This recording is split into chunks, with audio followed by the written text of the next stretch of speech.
tardes a todas y todos. Estamos muy contentos. Este es nuestro primer evento presencial después de varios meses, así que bienvenidos, bienvenidas a la presentación de este libro tan maravilloso que se llama Por una Constitución Ecológica, replanteando la relación entre la sociedad y la naturaleza. Que, bueno, fue escrito por Ezio Costa, Cordela, y que fue editado por la editorial Catanónica. Quiero comenzar agradeciendo la presencia de la señora Cristina Dorador, de aquí con nosotros acompañándonos, y del señor Diego Pardo, quienes componen la mesa de presentación de hoy día, que vamos a tener un momento ahí para que nos den algunas palabras. Y también quiero agradecer a todos ustedes que están asistiendo a este evento, y por supuesto a quienes nos están siguiendo también en la transmisión por nuestras redes sociales, de FIMA y también por el desconcierto. Así que avisen para que se conecten y no se pierdan este lanzamiento. Bueno, este libro busca hacer un aporte al debate constitucional sobre los cambios que necesitamos en nuestro sistema social, jurídico, económico, y por supuesto un llamado expreso a incorporar todo esto en la nueva Constitución. Estamos súper contentos de estar aquí presentando este libro de Ezio, nuestro compañero de FIMA, y que aquí, por sobre todas las cosas, yo creo que hay mucho corazón en este libro, que espero que puedan ver cuando lo lean, y sobre todo refleja la experiencia de Ezio durante todos estos años, así que yo, al menos personalmente, muy orgullosa y muy agradecida de que este texto haya salido a la luz. Refleja muchas conversaciones, mucha experiencia, muchos juicios, la defensa de muchas comunidades y, bueno, por supuesto, muchas lecturas, y eso está todo reflejado. Y así que, por mi parte, mucho orgullo, y quiero entonces presentar a nuestra primera comentarista del libro, que sería Cristina Dorador. Bueno, ella es bióloga, es doctora en Ciencias Naturales y especialista en microbiología del Instituto Max Planck de Limnología de la Universidad de Kiel, y actualmente es parte de la Convención Constitucional. Bueno, muchas gracias por la invitación a este momento tan importante que es la presentación del libro Por una Constitución Ecológica de Ezio Costa, que tengo el gusto de conocer hace ya varios años. Estuvimos en el momento de inauguración, cuando partimos con el SCAC en Antofagasta hace también algunos años. No, por favor, igual me dijeron ahí, recuerdo en el público, que podría ser constituyente, así que... Bueno, yo escribí un texto respecto al libro que voy a leer. Esta mañana, al amanecer, el avión tomó la ruta costera. A la izquierda se veía la cordillera de los Andes y a la derecha la cordillera de la costa. Pensaba en la huella de carbono del avión mientras aparecían los primeros tranques de relieve en la geografía desértica de Atacama, complejidad de la conexión, participación y descentralización. En la mañana temprana, los cúmulos de Camanchaca tocan los cerros como la esperanza que emerge del océano. El desierto avanza. La isla Pan de Azúcar se ve como un terrón del pasado marítimo. Mientras se deshace en la imagen, el mar se sumerge en arenas de relaves. La bahía de Chañaral reclama memoria. Por décadas se depositaron millones de toneladas de relaves de la mina de Potrerillos y El Salvador, un continuo metálico usurpando el cauce del río Salado. Sus habitantes han sido invisibilizados, sus viviendas surcando el cerro, recibiendo vientos areniscos de arsénico, molibdeno, cobre y sílice. Antes hubo peces y aves, hubo sueños y anhelos. De repente aparece el río Copiapó, el límite sur y quiebre biogeográfico del altiplano, el antiguo límite del Norte Grande y la puerta de entrada hacia los valles transversales. Ríos con peces y camarones. Alrededor del valle de Copiapó proliferan viñedos y minas por doquier. El desierto agujereado. Lo verde se difumina por la luminosidad de la mañana como un imaginario de antiguos vergeles. El libro que nos presenta hoy, el destacado abogado y experto en derecho ambiental Ezio Costa Cordela, es una invitación a conocer distintos aspectos de lo que se denomina una constitución ecológica. Es decir, que en la ley de leyes que rige un país, su centro sea la naturaleza. ¿Cómo articular la perspectiva ecológica en un texto constitucional? Bueno, esa es la pregunta que Ezio nos invita a responder al leer este libro. Estamos viviendo una crisis climática sin precedentes. El relato de los paisajes que se pueden ver desde un avión no serán los mismos en unas décadas más. Cada fotografía se convierte así en un testimonio gráfico del antropoceno, una era marcada por la presencia de los humanos, quienes hemos transformado de forma irreversible el paisaje y el clima del planeta. Probablemente el desierto siga siendo la extensión mineral que conocemos con evocaciones a Marte. Sin embargo, los ríos y valles transversales ya no serán los mismos que recuerdan nuestros abuelos y abuelas, o que rememoran en leyendas como el Alicanto de Atacama. Quizás tengamos que diseñar una educación basada en los recuerdos y en las memorias de la naturaleza para saber cómo enfrentar el desierto futuro. ¿En base a qué sustrato construimos escenarios futuros si no es a través de la memoria? La misma memoria que nos evoca estar en este espacio de encuentro. Eso relata 3 ideas claves que son fundamentales para abordar la complejidad del enfoque ecológico de la nueva Constitución. Primero, que somos parte de la naturaleza. Segundo, que dependemos del adecuado funcionamiento de los ciclos naturales para subsistir. Y tercero, que la naturaleza es un sistema y todos sus elementos, incluido el ser humano, son interdependientes. La lectura del libro que presentamos hoy es amena y la aleja de los áridos textos legales que generalmente abordan estas temáticas. La poesía de Gabriela Mistral y evocaciones a la cultura popular van enraizando un relato elaborado en base a conocimientos y experiencia, la misma que, como señala el autor, se ha enriquecido de múltiples personas y organizaciones, porque los cambios transformadores son colectivos, como la misma naturaleza compleja e interdependiente. Eso cita en varias oportunidades a Licura Chihuahua, porque ¿quién mejor que un poeta de la tierra para expresar el sentido natural de la vida? Licura señala: ¿puede el bosque renegar del árbol solitario? ¿Puede la piedra solitaria renegar de su cantera? Como constituyentes tenemos un desafío mayor, que la perspectiva ecológica ecocéntrica esté interconectada del texto constitucional. Para ello es crucial la mirada amplia, transversal, la participación e incidencia de los pueblos originarios y las distintas comunidades que habitan este país llamado Chile. Durante el despliegue territorial que realizamos como Comisión de Descentralización, Equidad y Justicia Territorial, tuvimos la oportunidad de escuchar a distintas personas y organizaciones de todo el país. Un tema recurrente era la falta de agua, de servicios básicos y la pérdida de calidad de vida por proyectos extractivistas. Las realidades sociales actuales no se pueden disociar de las problemáticas ambientales, tampoco del reconocimiento de la naturaleza como sujeto o sujeta de derechos. La naturaleza se defiende. En este momento constituyente único, el libro de Ezio Costa, Por una Constitución Ecológica, es una lectura indispensable para abordar las complejidades que enfrentará la discusión constitucional, que reconozca y establezca el derecho al agua, el derecho a vivir en un ambiente sano y en equilibrio, y que los seres humanos tenemos un vínculo indisoluble con la naturaleza. Muchas gracias.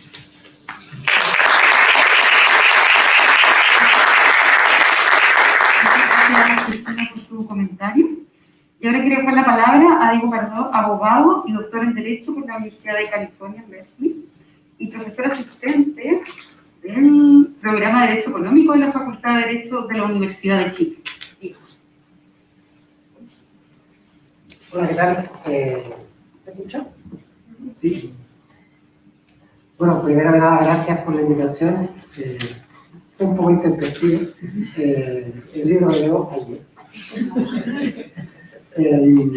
Pero me dio una estupenda excusa para postergar el resto de otras cosas que tenía que hacer y concentrarme en la lectura del libro. Gracias a eso por escribirlo. Creo que es importante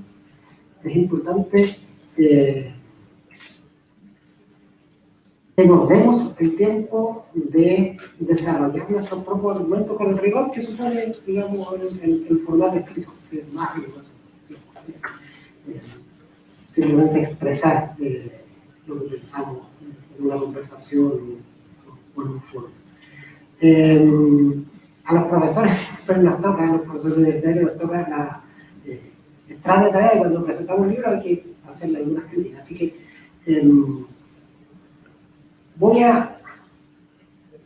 lo primero, quisiera de alguna manera, el libro trata de hacer dos cosas que son conceptualmente.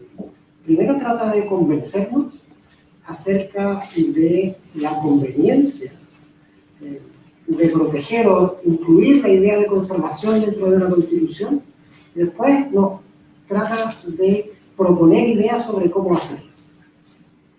A mí me parece que el primer objetivo está muy bien logrado. Yo después ya me tenía medio comprado antes de leer el libro, pero después de leer el libro quedo más convencido de la necesidad de incluir la idea de conservación y cláusulas de conservación dentro de nuestra Constitución. El segundo objetivo debe estar menos logrado. Ahora, en rigor quizás eso no es problema digamos, del desafío, sino que es una tarea que quizás corresponde más a la ley, al reglamento, a la práctica. ¿Cómo se va a conseguir conciliar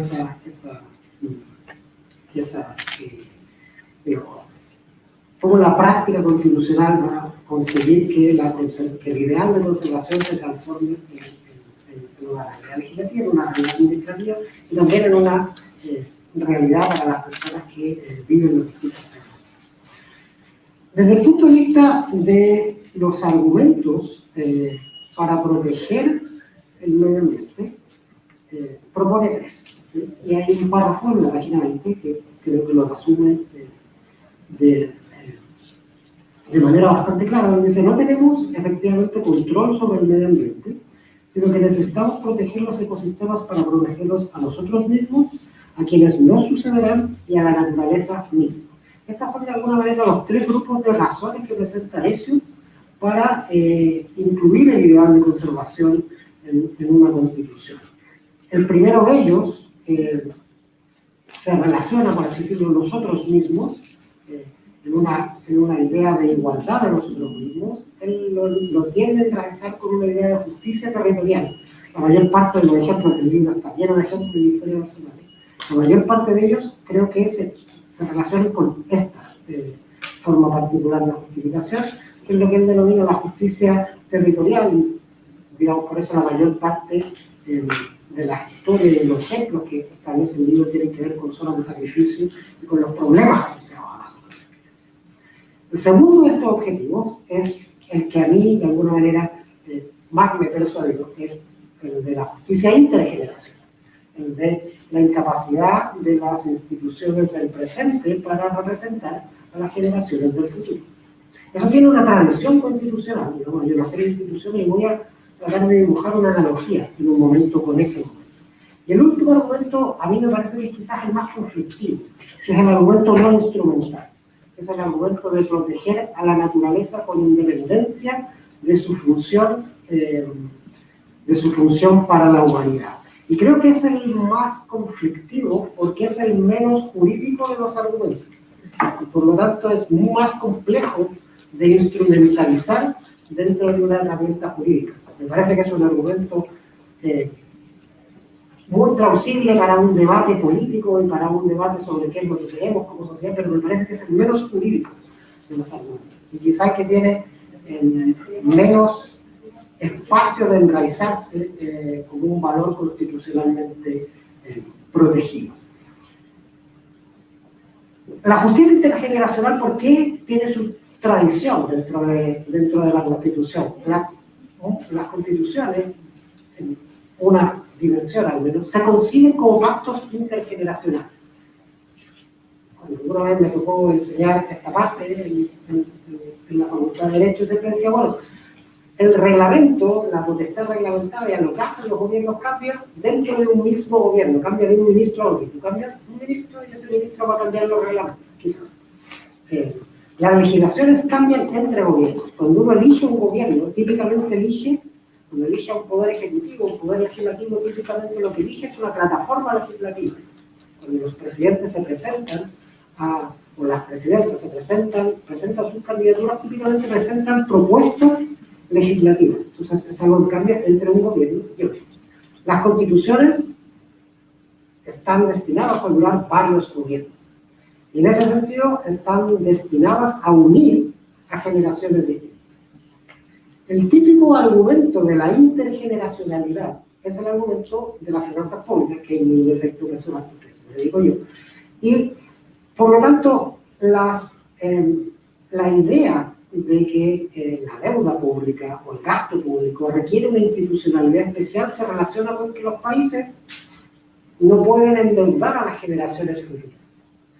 Esa visión es muy similar a la visión que da parte de la literatura respecto de la naturaleza. La naturaleza, las generaciones actuales no pueden comprometer la relación con la naturaleza de la generación futura. Entonces, es esencialmente un problema de representación. Y ese problema de representación, en el caso de las finanzas públicas, se resuelve de dos maneras. Se resuelve primero estableciendo una forma especial de equilibrio en la doctrina de separación de poderes, estableciendo competencias específicas respecto a las cosas y creando una institucionalidad especial. Esos son los medios, sobre cómo proteger, digamos, cómo materializar este principio de conservación. Y en eso, eso es lo que propone dentro de los medios para proteger este principio de conservación, al menos, si lo entendí bien, propone tres cosas distintas. Propone lo que él denomina derechos de acceso, derecho a la información, a la justicia ambiental. Propone también una defensoría ambiental, o sea, una organización específica, y propone también una idea de democracia que trata, entiendo yo, de resolver este problema de representación, haciendo alusión a la idea de territorio. Me parece que la parte de los derechos de acceso tiene una tradición, digamos, en otras constituciones, tiene una tradición de desarrollo dogmático y es, por así decirlo, donde la escritura le sale más fácil. La parte de la defensoría ambiental tengo la impresión de que es su aporte como novedoso, lo que él quiere entregar en el libro. Y la parte de los territorios me parece que es la que falta por desarrollar. O sea, cómo materializar este principio, estas deficiencias en el principio de representar a generaciones futuras con la idea de territorio. Porque no es tan claro cuáles son los territorios, bajo qué lógica van a tomar decisiones. Eso en muchas oportunidades habla sobre la deliberación, pero al final del día todos los organismos políticos que conocemos votan de alguna manera, ¿no? O sea, las deliberaciones tienen un fin, tienen un cierre predeterminado. No me queda claro cuál es la relación de este principio deliberativo con la idea representativa o de votación con la que se materializa la mayor parte de las instituciones. En fin, creo que es un libro muy valioso, la discusión que estamos haciendo ahora, que está destinado sobre todo a personas que están en el borde del convencimiento, y estoy seguro que van a salir de ese borde del convencimiento mucho más convencidos de la necesidad de proteger, de establecer cláusulas de conservación en nuestra futura constitución y estas, digamos, pequeñas observaciones, pero que necesitan eso para nuestra futura palabra. Gracias.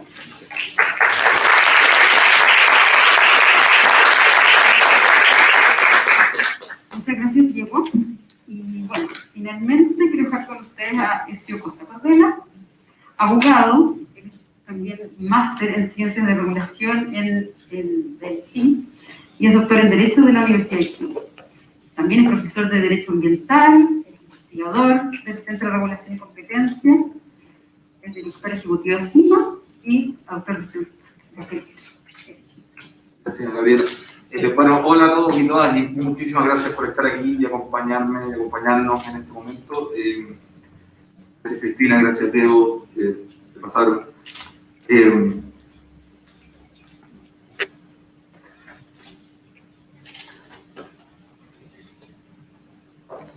partir leyendo una de las poesías que cito en el libro.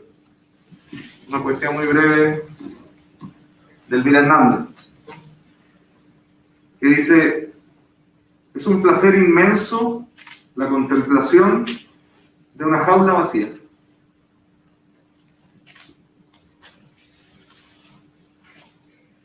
En los días posteriores a la revuelta, los días posteriores a octubre de 2019, yo tuve algunos días la sensación de contemplar una jaula vacía. Mi trayecto cotidiano siempre pasa por Plaza Italia, Dignidad, Baquedano, por aquella plaza.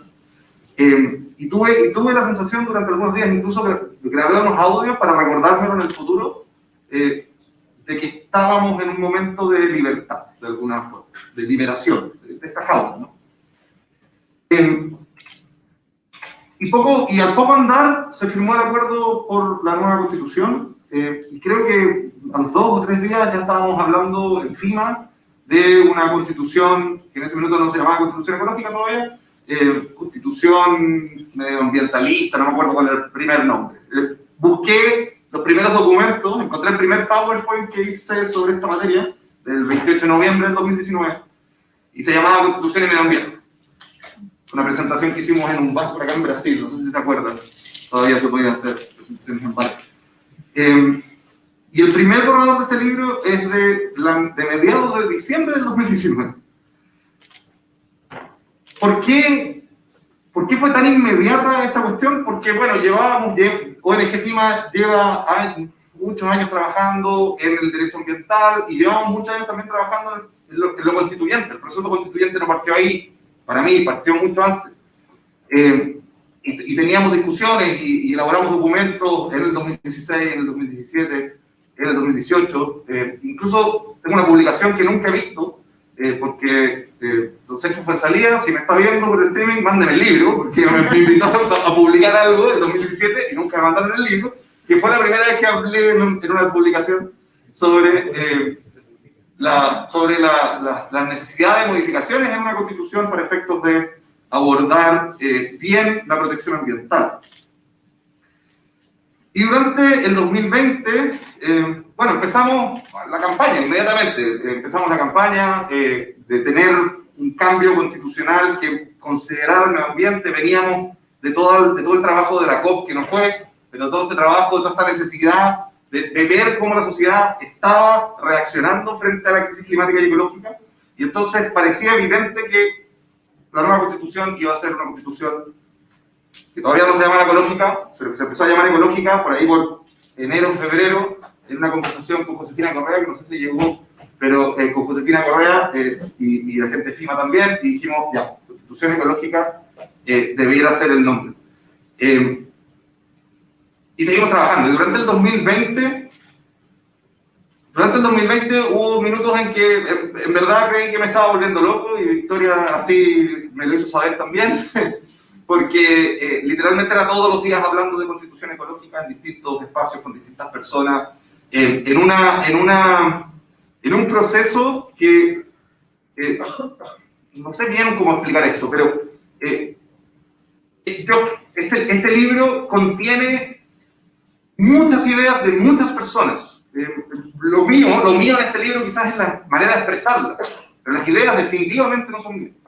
Definitivamente son de todas esas personas con las cuales conversamos durante el 2020.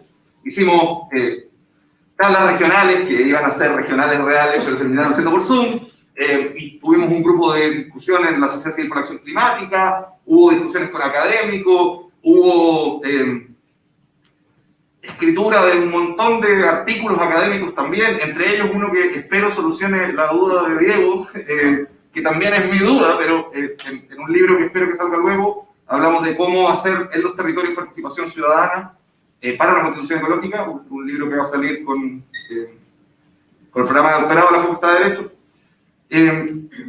Y bueno,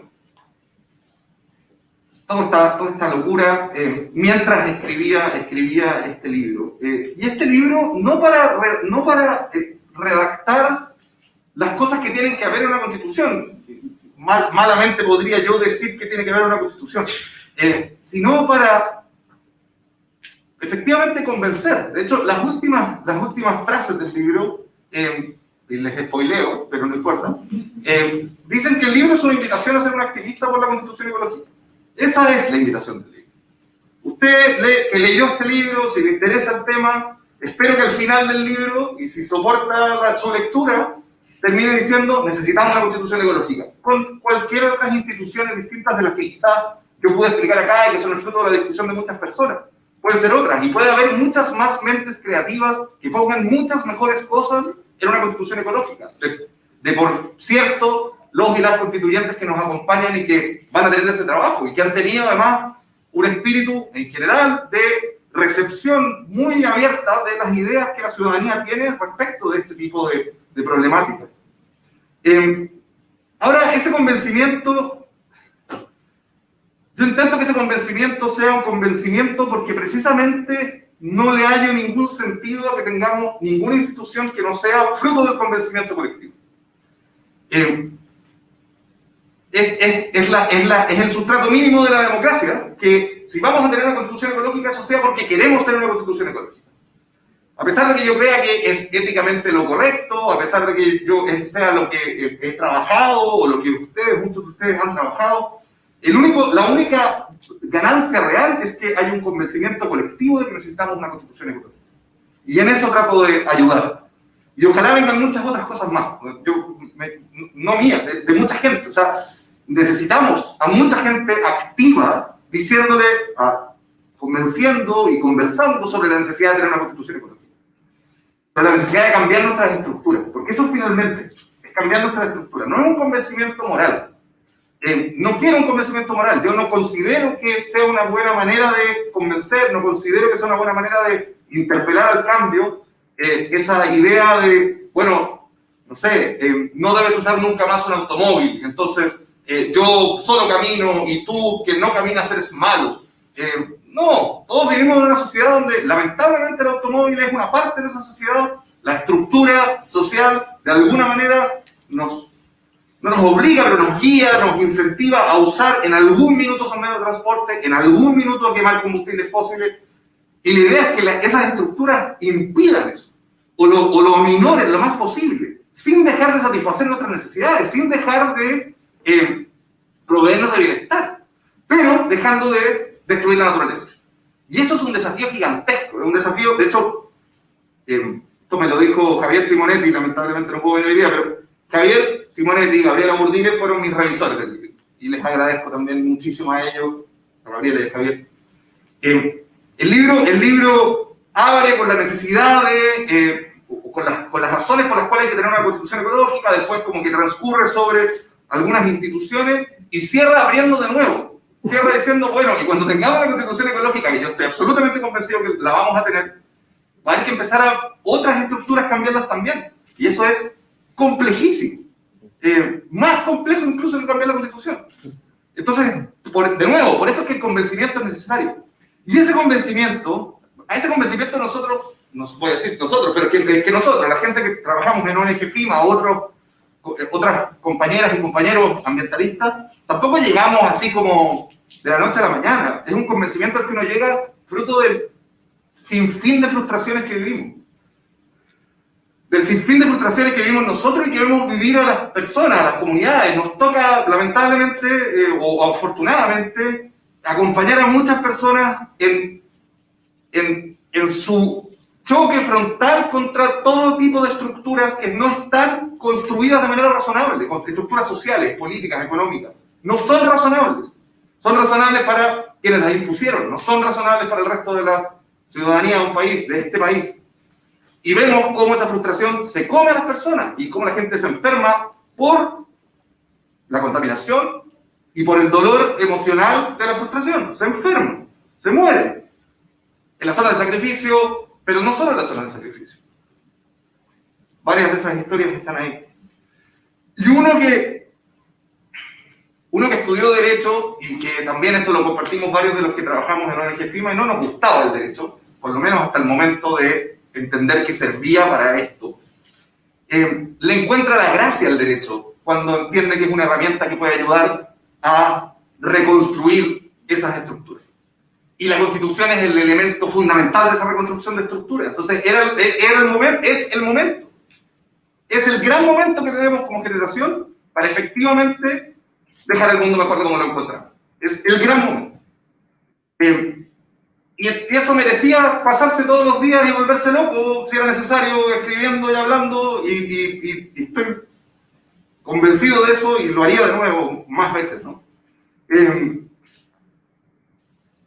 Porque en FIMA y en el trabajo en el ambientalismo, uno aprende mucho desde desde el amor por las personas, desde el amor por la naturaleza, desde la empatía por las frustraciones propias y ajenas, desde la contención que nos damos mutuamente, y también desde la esperanza de que podemos efectivamente cambiar la trayectoria.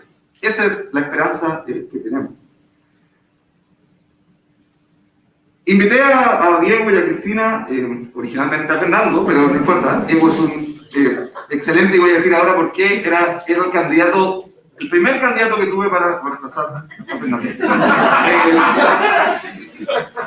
Porque yo intento, y obviamente no lo debo lograr tan bien, pero por lo menos intento, que en el libro se crucen ciertos saberes que me parece que ustedes reúnen. Hay una visión política, seguramente pobre, porque no es mi área. En verdad, todas deben ser pobres, pero no importa. La política debe ser la más pobre.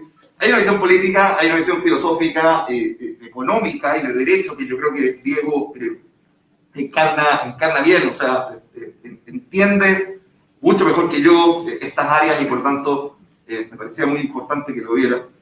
Hay una visión científica y hay una visión emocional, poética del territorio que Cristina, creo yo, encarna muy bien. Una de las razones por las que Cristina lo sabe, por la cual yo la admiro mucho, es precisamente por su gusto por la poesía, por la capacidad de incorporar poesía al conocimiento, porque eso para mí es incorporar emociones a la racionalidad. Y no creo que podamos ser capaces de resolver nada sin emociones, a pesar de que yo no soy tan amigo de las emociones, porque no me gustan mucho las mías propias. Pero de todas maneras entiendo que la humanidad son emociones y racionalidad, y que nuestra relación con las demás vidas son emociones y son racionalidad. Por eso mismo, bueno, les agradezco mucho sus comentarios, pero además les agradezco porque, muy similar a lo que yo suponía que podía pasar, el comentario de Diego es profundamente antropocéntrico, y el comentario de Cristina es más egocéntrico. Y alguna vez le mandé un texto muy breve a un profesor en Italia, a una profesora en Italia con quien he estado conversando sobre derechos de la naturaleza, y lo que más le llamó la atención de mi texto fue eso. Me dijo: oye, pero esto no es ni una propuesta antropocéntrica ni una propuesta ecocéntrica. Mezcláis las dos. ¿Por qué mezcláis las dos? Que bueno, porque me parece que si queremos efectivamente generar una base de convencimiento social, se requiere mezclar las dos. Se requiere entender que esto es tanto por proteger a las otras vidas como por protegernos a nosotros y proteger el futuro.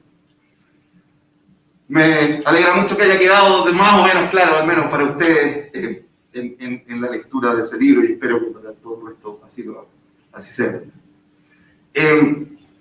Hay muchos agradecimientos en el libro directamente, pero igual quiero hacer algunos de esos agradecimientos en persona. Ya dije a Gabriela, a Javier, que fueron los revisores, a Sofía Rivera, que es una estudiante de Derecho que trabaja conmigo, y que cuando empezó a trabajar en FIMA le dije: tu tarea principal va a ser ayudarme a escribir este libro.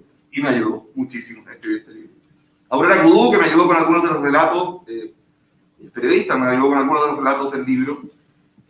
Y por supuesto a todos los compañeros y compañeras ambientalistas con quienes hemos tenido tantas conversaciones sobre estos temas, a las personas de los territorios con quienes hemos tenido tantas conversaciones sobre estos temas, y que además también todos ustedes, ellos, ellas, me han traspasado parte de sus emociones, que yo intento plasmarlas aquí. Este es un libro, a pesar de ser un libro semi-técnico, digamos, no es técnico, de divulgación, pero es un libro muy personal, emocionalmente muy personal.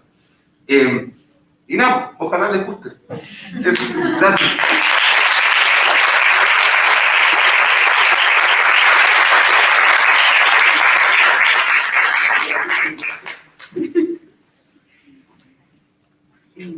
Gracias, Ezio, por tus palabras. Bueno, para cerrar, no tengo mucho más que agregar. En realidad creo que la presentación, agradecer a Cristina y a Diego que en realidad, aportando esos dos puntos de vista que menciona Ezio, muy agradecido de todos ustedes que vinieron. Gracias por eso, por también, como dice Ezio, tantas conversaciones, tantas actividades, y este tema que ha estado en la actividad de la Sociedad Civil por la Acción Climática y con todos los créditos. Así que a ustedes gracias por venir, gracias a quienes están siguiendo la transmisión en las redes sociales y en el desconcierto, gracias al Museo de la Memoria. porque están en su casa, y al equipo de FIMA, que organizó todo esto con mucho cariño, mucho amor y mucho orgullo también de que se esté publicando este libro el día. Así que eso. A la salida van a haber una sorpresita. No podemos hacer ninguna como cóctel o algo así por motivos sanitarios, pero ahí nos vemos afuera y les van a entregar ahí unos chocolates.